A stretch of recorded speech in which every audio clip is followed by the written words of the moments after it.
Welcome to the SchiffGold Friday Gold Wrap, your overview of this week's precious metals news. It's Friday, February 14th. I'm your host, Mike Maharrey. Thanks for tuning in.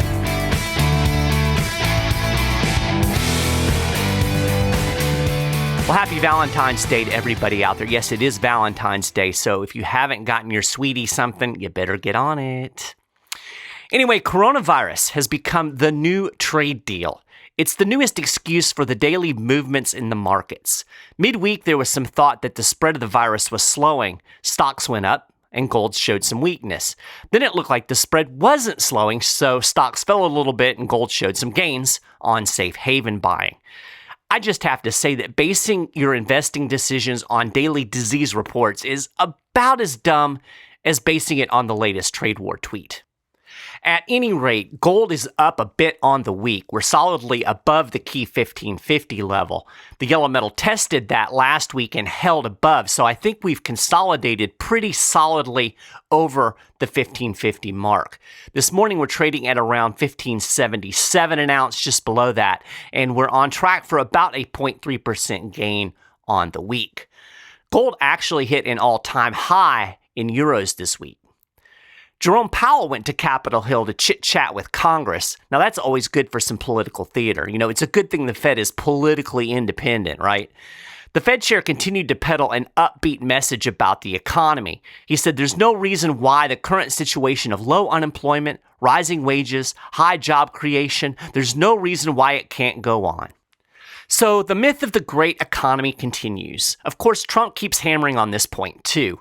It was a big theme in his State of the Union address. It's pretty obvious that's what the president is going to run on in this election. And of course, why wouldn't he? He's got low unemployment and a booming stock market, except that it's all BS. Like Peter Schiff said in a keynote speech at the Orlando Money Show last week, nobody should be taking credit for this economy. They should be asking who gets the blame. And the answer, of course, is the Federal Reserve. Yes, Jay Powell, I'm talking to you. Trump and a lot of other people keep acting like this is the most amazing economy we've ever seen. But we've seen it. We saw this very economy in the last few years of the Obama administration. Actual economic growth is pretty much on the same tepid pace now as it was then.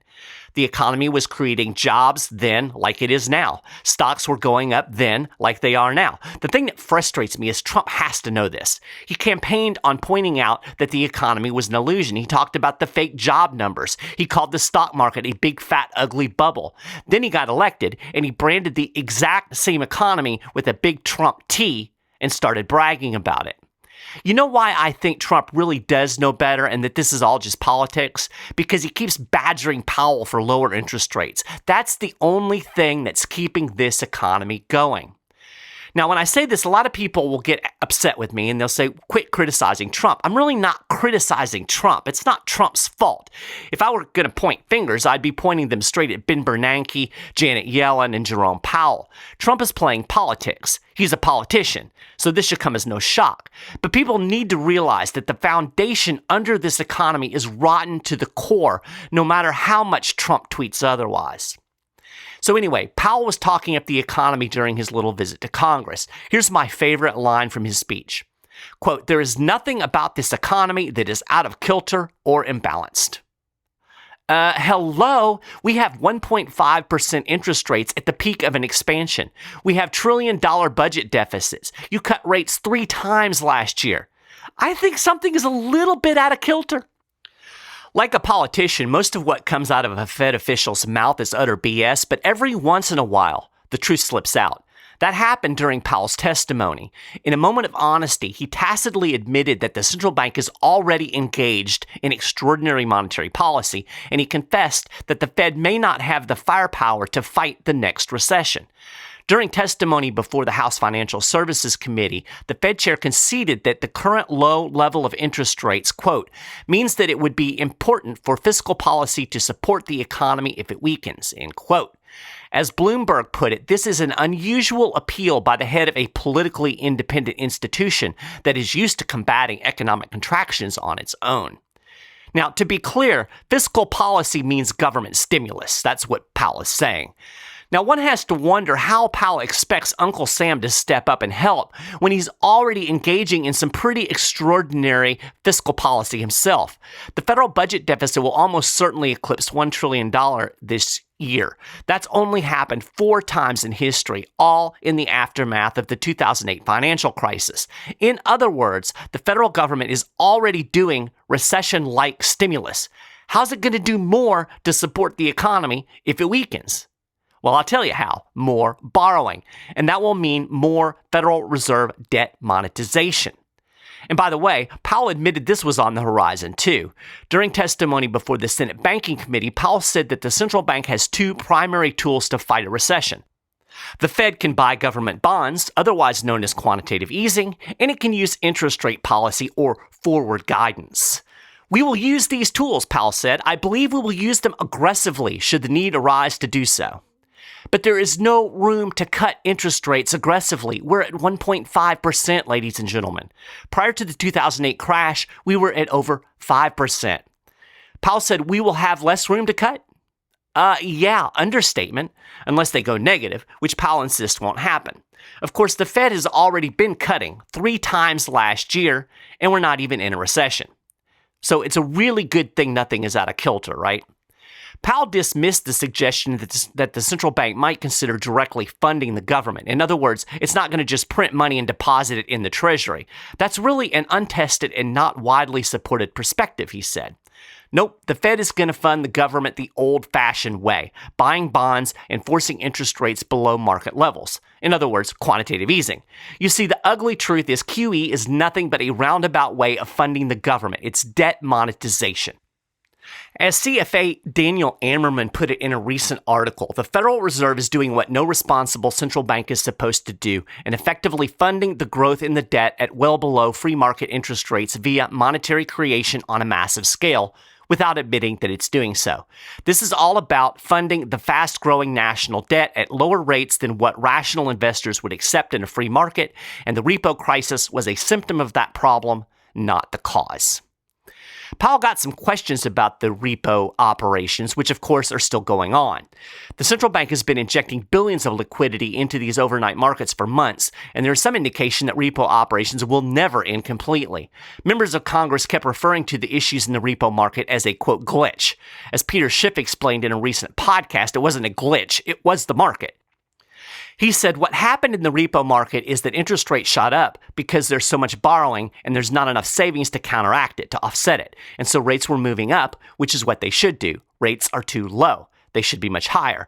And so it wasn't a glitch, it was the market. And what the Fed did was intervene to hold those market forces at bay. Because if interest rates were allowed to rise, then the debt would be a huge problem right now, because now we would be stuck with a massive bill on all this debt and we can't pay it.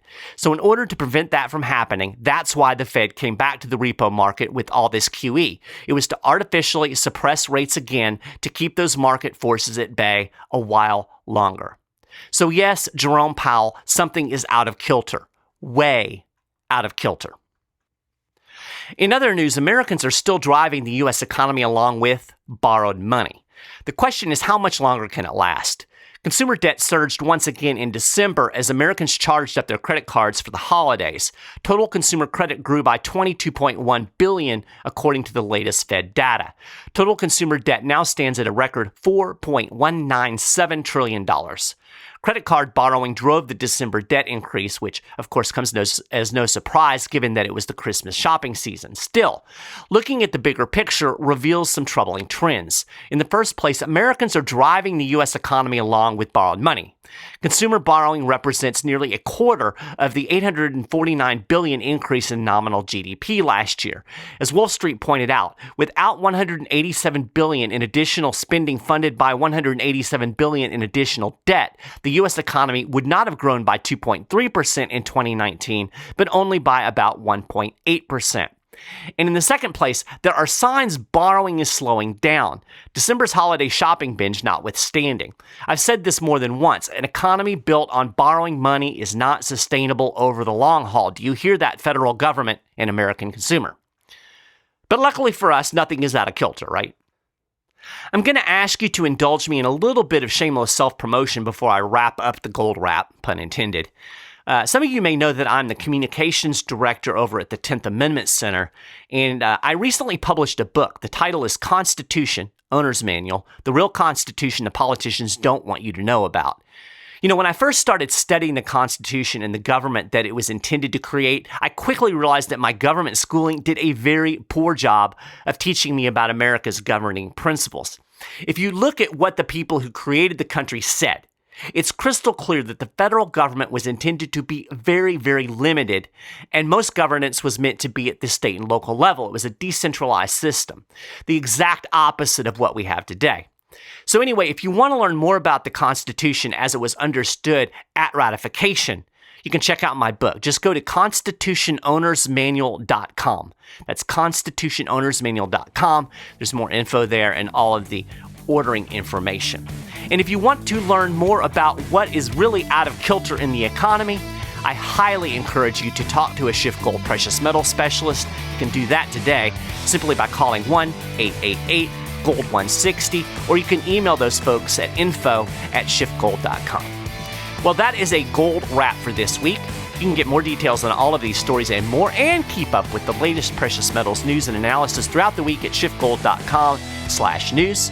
If you haven't done it already, you can subscribe to the Friday Gold Wrap over at iTunes, on the SchiffGold YouTube channel. More channels upcoming. You can also follow SchiffGold News on Instagram. Brand new. You'll find links for all this stuff on the show notes page. I appreciate you listening to the show. Again, have a wonderful Valentine's Day, and thank you for listening.